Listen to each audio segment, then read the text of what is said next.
পাগলের সামনে তোমাকে যখন কাতল করার জন্য কুরবানি দেওয়ার জন্য নিয়ে গিয়েছিল, আমার নেতৃত্বে 350 মহিলা আমি পাঠাইয়েছিলাম। কেন পাঠাইছিলাম? কারণ ছিল যে আমি তোমার স্ত্রী হব, তোমার ঘর থেকে রহমতাল্লিল আমার ঘর থেকে জন্ম হবে, আমি মা জরুরি হব, এই আশায় আমি এই কাজটুকু করেছিলাম। তবে আমার ভাগ্যে নাই।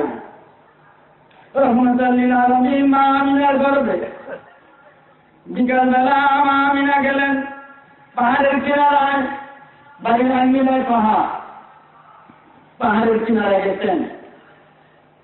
মহিলারা আঙ্গিনি করে না, বাচ্চা বেড়ে থাকলে আঙ্গিনি করে না, এই দিক থেকে ঘুরে না একটু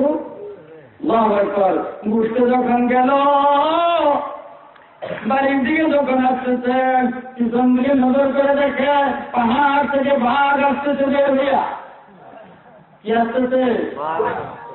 আবার ওইদিকে তারা দেখে আরেকটা হরিণ আসতেছে আরেকবার পাহাড় থেকে। এবার মনে মনে ভাবতেছে উপায় নেই, খাইলে হায় আমি কি জন্য বেরিয়েছিলাম। মা আমিনা বলতেছেন, একা একাই বলতেছে আমি কি জন্য বের হয়েছিলাম। এই গাইড হওয়ার কারণে বাঘ যেভাবে আসতেছে, হরিণ যেভাবে আসতেছে, বাঘে তো মানুষ খায়, এই বাঘের সামনে থেকে আমি তো বাঁচতে পারবো না। আমি কেন বের হয়েছিলাম এই কল্পনা করতে করতে তাড়াহুড়া করে কর্মচারিণী মা তাড়াহুড়া করে বাড়ির দিকে যাচ্ছে, বাঘও পিছন থেকে দৌড়াচ্ছে। দূরে দূরে সুবহানাল্লাহ।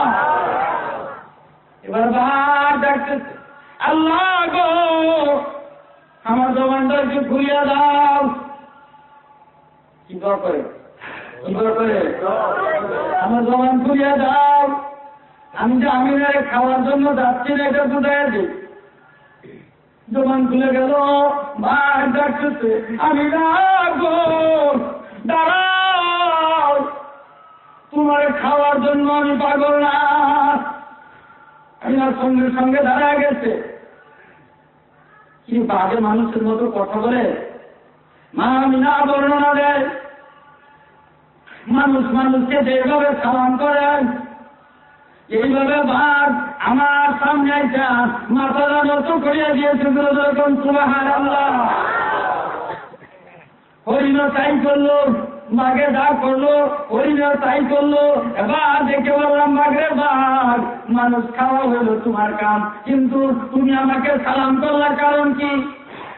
এবার বাঘ ডাকতেছে, আমি না গো তোমার সালাম করি নাই। তোমারে কারি করতো? তোমার গর্বে একজন সন্তান আছে, তোমার গর্বে একজন সন্তান আছে, যারা সৃষ্টি না করলে আমি বাহার সৃষ্টি হইতাম না। তোমাকে সালাম করি নাই, তোমার গর্বে যে লোকটা আছে রহমাতুল আলামিন উনাকে আমরা সালাম করেছি। যেরকম সুবহানাল্লাহ। আচ্ছা বুঝলাম, আমার গর্বে সন্তান আছে, উঠেছে বাইরে কেমনি? আপনি যে পাহাড়ের কিনারা যাইয়া শ্বাস পাচ্ছেন, বাতাসের সাহায্যে ওই শ্বাস আমাদের নাকের মাঝে লাগছে, এই লাগার কারণে আমরা তেল বেশি রহমাতুল আলামিনের জ্ঞান আমাদের নাকের মধ্যে লেগেছে। সুবহানাল্লাহ। আবার আমি না ডাকতেছে, তোমার শত্রু হইল হরিণ, বাঘের শত্রু কেরা? বাঘের শত্রু কেরা? কি ব্যাপার? দুজন একসঙ্গে রহমাতুল আলামিনের আগমনের কথা শুনিয়া একজন আর একজনের সঙ্গে আমরা শত্রুতাম বুঝিয়া ফেলেছি।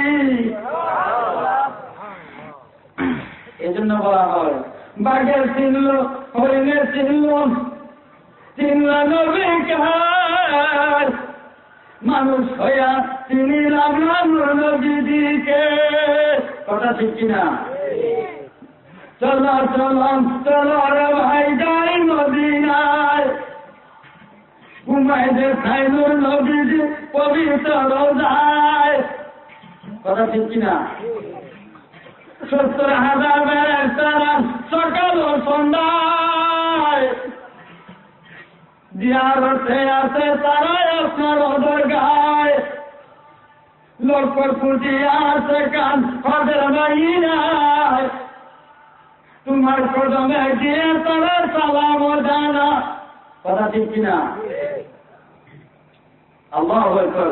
এবার রাহমাতাল লিল আলামিন মা আমিনার গর্ভের ভিতরে বাঘে টের পাইছে, হরিণে টের পাইছে। সংক্ষেপ করে বলতেছি, আমি আলোচনা দীর্ঘায়িত করবো না। রাসূল পাক সাল্লাল্লাহু আলাইহি ওয়াসাল্লাম যখন দুনিয়ার জন্মগ্রহণ করলেন, জলজলা শুরু হয়ে গেছে, ভূমিকম্প শুরু হয়ে গেছে। আব্দুল মুত্তালিব বলেন, আমার মাথা ঘোরানির মতো হয়ে গেছে, আমি জমিনের মধ্যে বেড়ে গেছি, আবার তাড়াহুড়ো করে উঠছি, আবার বেড়ে গেছি, আবার উঠছি, আর দৌড়ে যাই। আমার বৌমার নাদের কি অবস্থা,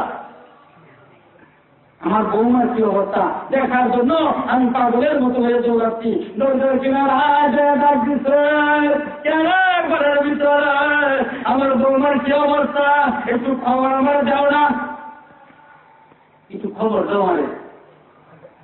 আল্লাহু আকবার। মহিলারা বের হইয়া খবর দেয়, আপনি শুনছেন না আপনার নাতি জন্ম হইতে, জোরে জোরে কোন সুবহানাল্লাহ।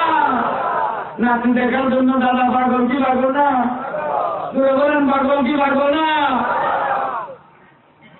নাতি দেখার জন্য দাদা পাগল, ডাকতেছে দাও আমার নাতিরে দাও, তাড়াতাড়ি দাও, কোলের মধ্যে লই। দাদা পাগল না? ভিতর থেকে আওয়াজ করতেছে, এখন দেওয়া যাবে না। দাদার মনে এবার খুশি না বেলা, আরো আসতে এখন খুশি না বেলা।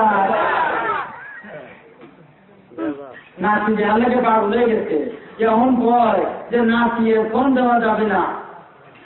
দাদায় দাঁড়ায় দাঁড়ায় কয়, ও বৌমা আমি কিছু অন্যায় করছি, দেখানো যাবে না কেন? ওর পরে বলতেছি।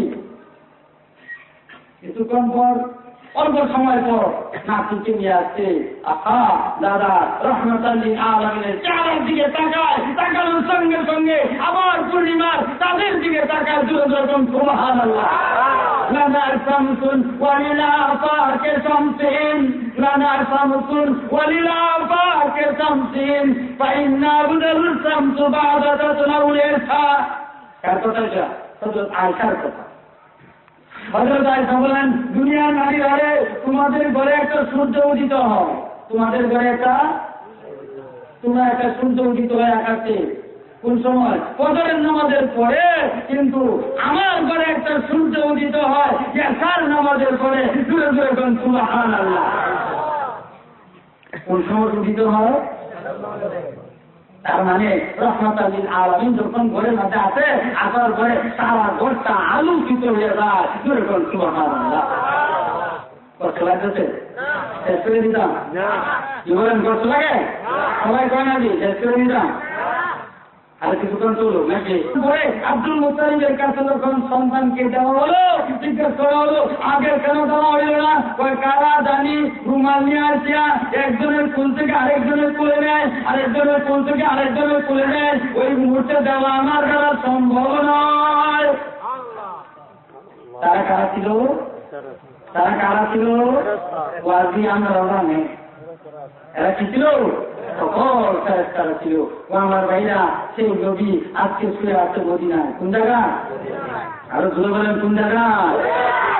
কুদরত কি তামাশা है मदीना की गली में, कुदरत की तमाशा है मदीना की गली में, जन्नत की नमूना है मदीना की गली में, जन्नत की नमूना है मदीना की गली में।